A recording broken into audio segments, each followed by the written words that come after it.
Bismillahirrahmanirrahim. Assalamualaikum warahmatullahi wabarakatuh. Hari ini saya akan sharing terkait book report terkait buku yang berjudul Semangat Bangun Pagi, Tahajud, Subuh dan Duha. Buku ini ditulis oleh Haji Rahmat Hidayat Nasution LC. Berikut yang akan saya sharing. Ketika saya membaca buku ini, di sana ada kalimat seperti ini. Untuk menjadi muslim pemenang, harus menyiapkan diri selalu melaksanakan ibadah sunnah selain ibadah fardu. Jadi ibadah fardu itu sudah pasti harus kita lakukan ya. Tapi untuk menjadi muslim pemenang, itu maka harus ditambahkan juga ibadah-ibadah sunnah. Nah, selain itu juga, di sana dituliskan bahwa jadilah napas kehidupan orang lain dengan mengajaknya bangun pagi untuk beribadah. Nah, dari sini, yuk kita sama-sama untuk menjadi kehidupan orang lain. Karena dengan membangunkan pagi, berarti kita sudah memberikan peluang untuk beribadah lebih awal, mendapatkan rezeki lebih awal, sehingga memberikan kehidupan untuk orang lain. Nah, yang akan saya sharing ini ada 4 chapter. Yang pertama terkait nikmatnya bangun pagi, melimpahnya rezeki di pagi hari, tetap istiqomah bangun pagi dan semangat sholat tahajud. Yang pertama, mengapa sih kita harus semangat bangun pagi? Nah, di sini saya akan mendefinisikan dahulu, pagi di sini itu adalah waktu sebelum sholat subuh. Jadi, dalam bukunya disebutkan bahwa yang dimaksud pagi ini waktu sebelum sholat subuh loh, gitu. Jadi, sebelum sholat subuh, ada ibadah-ibadah yang harus dilakukan. Nah, Rasulullah Shallallahu Alaihi Wasallam bersabda bahwa setelah melakukan sholat subuh, janganlah kalian kembali tidur. Gunakanlah untuk mencari rezeki. Nah, sebentar lagi kita akan melakukan ibadah ini ya, saum, yaitu bulan Ramadan. Diusahakan kalau setelah sahur, setelah sholat subuh, mudah-mudahan bisa tetap standby untuk bangun dan tidak kembali tidur. Karena Rasulullah sangat membenci orang-orang yang tidur kembali setelah sholat subuh. Kayak gitu. Nah, kenapa? Karena Rasulullah SAW bersabda bahwa, ya Allah berkatilah kepada umatku di waktu pagi. Jadi pagi itu penuh berkah. Sehingga karena waktu pagi itu penuh berkah, otomatis kita harus semangat bangun pagi. Kayak gitu ya. Nah, selain itu juga dari segi fisik pun, ketika kita bangun lebih pagi, pikiran jauh lebih fresh. Sehingga kita tidak mengikuti hawa nafsu. Kebayangkan kalau kita udah kesiangan, emosi, terus moodnya jelek, kayak gitu. Tapi ketika kita bangun lebih pagi, kita lebih punya waktu untuk mempersiapkan mental kita. Sehingga emosi kita lebih stabil, kayak gitu. Dan di sisi lain, waktu pagi pun itu sejuknya udara dan sehatkan badan. Jadi di waktu pagi katanya kandungan oksigen itu lebih banyak dibandingkan kandungan oksigen di waktu siang hari.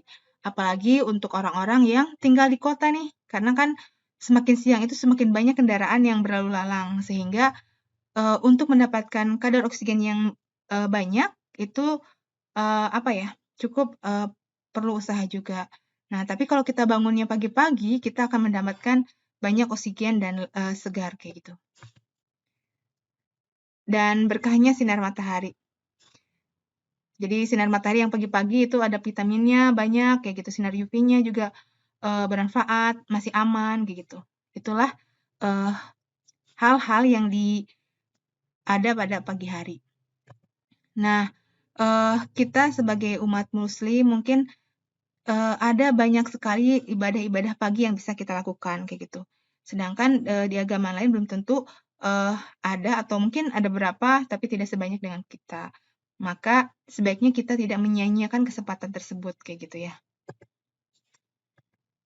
Nah, yang kedua adalah melimpahnya rezeki di pagi hari. Jadi dalam hadis qudsi menyebutkan bahwa Allah berfirman, siapa saja yang memusuhi waliku, maka sesungguhnya aku telah mengumumkan perang kepadanya. Dan tidaklah seorang hambanya mendekat kepadaku yang lebih aku cintai daripada apa yang telah aku pardukan kepadanya. Hambaku terus-menerus mendekat kepadaku dengan ibadah-ibadah sunnah hingga aku pun mencintainya. Bila aku telah mencintainya, maka aku pun menjadi pendengarannya yang ia digunakan untuk mendengar, menjadi penglihatannya yang ia pakai untuk melihat, menjadi tangannya yang ia gunakan untuk berbuat, dan menjadi kakinya yang ia pakai untuk berjalan. Bila meminta kepadaku, aku pun pasti memberikannya. Dan bila ia meminta perlindungan kepadaku, aku pasti akan melindunginya. Jadi, Masya Allah sekali ya. Allah sangat menjanjikan hal yang banyak apabila kita selain melakukan sholat yang fardu, ibadah yang fardu, kita juga memperbanyak ibadah yang sunnah. Allah menjanjikan banyak sekali untuk kita. Dan senantiasa kita akan dijaga dari segala hal-hal yang dilarang oleh Allah Subhanahu wa taala. Karena apa? Karena mata, pendengaran, penglihatan dan kaki kita itu semuanya seolah-olah diatur oleh Allah Subhanahu wa taala. Nah, firman Allah pun dalam hadis qudsi menyebutkan bahwa apabila seorang hambaku mendekatiku dengan berjalan, maka aku akan mendekatinya dengan berlari. Dan apabila ia mendekatiku 1 jengkal saja, maka aku akan mendekatinya 1 hasta. Jadi Allah sangat menghargai usaha seseorang ketika ingin menjadi lebih baik. Ketika kita mendekati Allah dengan cara berjalan, tapi Allah tuh mendekati kita dengan cara berlari. Jadi ada timbal balik yang lebih banyak yang Allah berikan ketika kita berusaha. Ketika mendekati 1 jengkal, Allah malah mendekati kita 1 hasta kayak gitu. Jadi semakin kita berusaha, mungkin Allah juga akan memberikan respon balik yang lebih wow lagi dibandingkan yang kita lakukan kayak gitu. Jadi jangan takut kalau misalkan, aduh saya sampai saat ini ibadah sunnahnya baru sedikit, tidak apa-apa, karena respon Allah itu lebih banyak dari apa yang kita lakukan kayak gitu. Nah, melimpahnya rezeki di pagi hari. Rezeki itu tidak hanya dikatakan dalam bentuk materi ya, tapi dalam segi kesehatan, dalam segi lain-lain pun yang ada. Nah, Rasulullah bersabda, barang siapa yang memperbanyak istighfar, Allah akan menjadikan kemudahan dari setiap kesusahan dan jalan keluar dari kesempitan dan akan memberikan rezeki kepadanya dari arah yang tidak disangka-sangka. Jadi bagaimana sih supaya rezeki di pagi hari itu akan lebih melimpah lagi? Ya salah satunya adalah dengan memperbanyak istighfar. Nanti akan ada kisahnya bagaimana the power of istighfar gitu. Nah, kalau kita sering bangun pagi, maka budaya sehat jadi terbangun. Kenapa? Karena dengan mandi pagi, itu mandi sebelum sholat, mungkin ya sebelum sholat subuh, itu akan membuat sistem peredaran darah tubuh kita menjadi lancar. Karena pembuluh darah itu secara otomatis ketika kita berada dalam kondisi dingin, itu akan memperlebar pembuluhnya sehingga peredaran darah semakin lancar kayak gitu. Dan menggosok gigi. Nah, Rasulullah pernah mengatakan, apabila saya tidak khawatir kalau menggosok gigi itu mempersulit umatku, katanya, saya akan memastikan bahwa akan menyuruh umatku untuk selalu menggosok gigi sebelum sholat kayak gitu. Cuma karena takut memberatkan, akhirnya Rasulullah tidak mewajibkan, tidak memerintahkan kayak gitu. Tapi dikatakan bahwa ketika kita sholat gosok gigi dahulu, itu pahalanya lebih besar dibandingkan ketika tidak menggosok gigi dahulu kayak gitu. Dan berwudu. Nah, ini ada satu kisah yang cukup menarik, yaitu dari kisah wanita penjual roti bakar. Jadi ada satu ketika seorang wanita itu sedang menjual roti bakar. Nah, ketika dia sedang memasak atau membakar rotinya, tiba-tiba suara adzan terdengar. Nah, di sana perempuan tersebut langsung meninggalkan roti yang ada di atas pemanggang rotinya.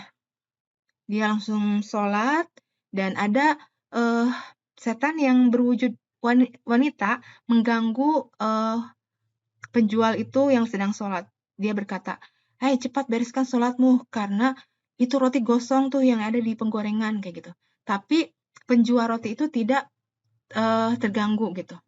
Akhirnya setan itu juga berusaha lagi mencari taktik supaya sholat wanita tersebut terganggu. Dia membawa anak perempuan dari penjual tersebut didudukan di atas pemanggang roti. Dan ketika itu terlihat oleh suaminya. Tapi yang mencengangkan ketika anaknya disimpan di pemanggang roti itu, ternyata anaknya tidak menangis, justru malah tertawa-tawa. Akhirnya suaminya dan istrinya lalu bertanya kepada Nabi Isa, bertanya, kenapa sih anak kita ketika disimpan di atas pemanggang roti yang harusnya menangis, kok malah tidak menangis ya, kayak gitu. Ternyata setelah ditanya, Nabi Isa pun bertanya kepada istrinya gitu, coba amalan apa saja sih yang yang sering kamu lakukan setiap harinya? Dan wanita penjual roti bakar itu menjawab, saya selalu menjaga wudhu. Apabila saya batal, saya wudhu lagi kayak gitu. Dan beliau pun selalu berpegangan bahwa ketika meninggal, dia akan diangkut atau digotong oleh orang lain. Artinya, ketika meninggal tuh kita sangat membutuhkan orang lain, sehingga dia berpikir bahwa jangan sampai kita menyakiti orang lain yang akan mengurus kita saat kita meninggal, kayak gitu. Jadi subhanallah ya, dengan selalu menjaga wudhu itu membuat seorang selalu diberkati oleh Allah Subhanahu wa Ta'ala. Nah, selain itu juga yang kedua adalah terbukanya pintu rezeki, kayak gitu. Nah, untuk semakin terbukanya pintu rezeki itu, kita harus memperbanyak membaca istighfar, karena istighfar itu adalah kunci pembuka rezeki. Ini ada kisah dari Umar bin Khattab radhiyallahu anhu dan penjual yang dagang di pasar, kayak gitu. Jadi saat meminta hujan itu, selain doa-doa hujan, meminta hujan, ternyata Umar bin Khattab juga memperbanyak istighfar. Dan ternyata setelah memperbanyak istighfar ini, hujan pun turun kayak gitu. Nah, sedangkan kisah dari penjual yang berdagang di pasar, ceritanya seperti ini. Jadi ada seorang penjual, dia pagi-pagi sekali berangkat ke pasar karena dia sangat membutuhkan uang untuk keluarganya gitu. Nah, tapi sampai di pasar tidak ada seorang pun yang membelinya gitu. Jadi hanya mendekati, terus melihat-lihat, tapi tidak dibeli kayak gitu. Akhirnya penjual pun sedih, karena dia butuh banget uang, tapi tidak ada yang membeli. Dan dia teringatkan bahwa dengan beristighfar itu bisa membuka rezeki kayak gitu, dan menjadikan kemudahan dari setiap kesusahan.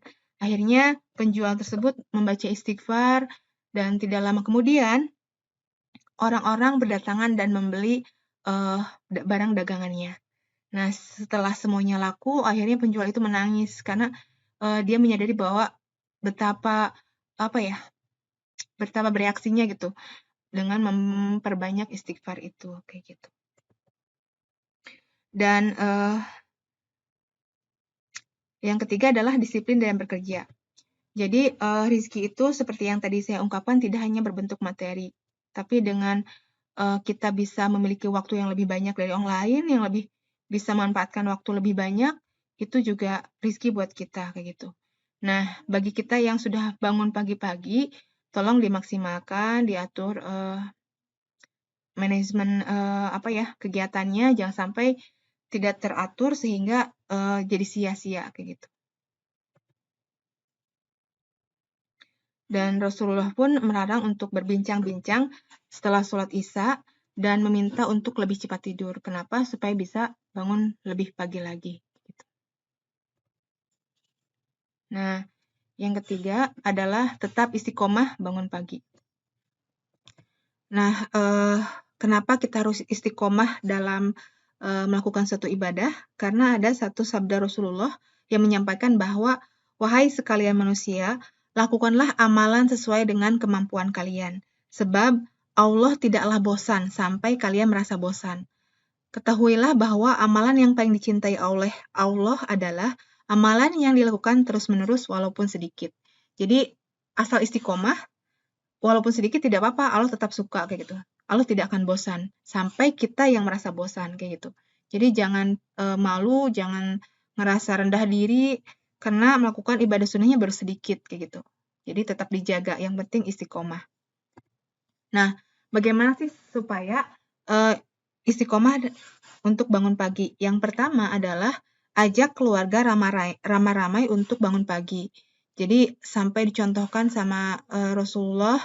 Rasulullah tuh tiap pagi sebelum sholat subuh membangunkan Ali dan Fatimah. Jadi beliau mengetuk pintu rumahnya sambil membangunkan keduanya kayak gitu. Padahal beda rumah ya, tapi saking Rasulullah tuh saking merasa bahwa tahajud itu merupakan suatu ibadah sunnah yang tidak boleh ditinggalkan, akhirnya beliau rela untuk membangunkan orang-orang di luar rumahnya kayak gitu. Nah, begitupun dengan kita, mari kita coba ajak keluarga kita minimal yang di rumah dulu atau mungkin punya grup-grupan kayak gitu di WA, ya boleh diajakin kayak gitu ya. Supaya apa? Supaya kita merasa bahwa kita tuh seolah-olah itu kayak siang gitu karena banyakan yang bangunnya kayak gitu ya. Jadi kita pun jadi lebih semangat. Terus yang kedua, bagi orang-orang yang sudah punya anak, yang sudah balik atau yang sudah bisa diajak sholat, ketika anak tersebut atau siapa sudah rutin bangun paginya, hendaklah berikan hadiah kayak gitu. Supaya apa? Supaya mungkin jadi semangat. Terus Rasulullah pun bersabda bahwa saling memberi hadiahlah di antara kalian, niscaya kalian akan saling mencintai kayak gitu. Dan yang ketiga adalah afirmasi diri. Jadi afirmasi diri itu mengatakan sesuatu ke dalam hati diulang-ulang sampai kita meyakininya. Nah, apa afirmasinya? Yaitu aku bisa bangun pagi. Jadi aku bisa bangun pagi, aku bisa bangun pagi, aku bisa bangun pagi. Seolah-olah kita membayangkan bahwa kita sudah melakukan itu kayak gitu. Dan yang kedua adalah jangan ucapkan kata akan atau kata-kata yang negatif kayak gitu. Jadi kalau misalkan kata-kata kayak gini, aku hari ini akan bangun pagi. Nah, jangan sampai ada kata akannya, tapi langsung diyakini bahwa aku akan bangun pagi kayak gitu.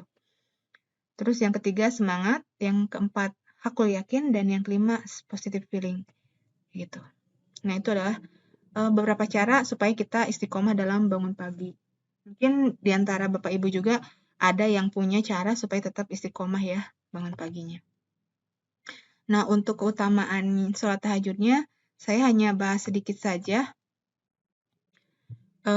Di antara keutamaan-keutamaan yang disampaikan di bukunya, yang pertama adalah bahwa di waktu sepertiga malam terakhir itu ada satu rahasia. Yang pertama, waktunya itu adalah waktu di mana panggilan-panggilan bagi orang yang beriman. Jadi kalau kita merasa beriman, ya patuhilah panggilannya gitu, bangunlah kayak gitu. Terus yang kedua, bahwa sepertiga malam terakhir itu adalah waktu yang istimewa, di mana waktu tersebut adalah waktu di antara waktu yang di saat terdekat antara hamba dan Robnya kayak gitu. Mungkin untuk keutamaan sholat tahajudnya nanti dibahas di pembahasan selanjutnya. Itu saja book report hari ini. Kurang dan lebihnya mohon maaf. Mudah-mudahan ada materi yang bisa dimanfaatkan. Assalamualaikum warahmatullahi wabarakatuh.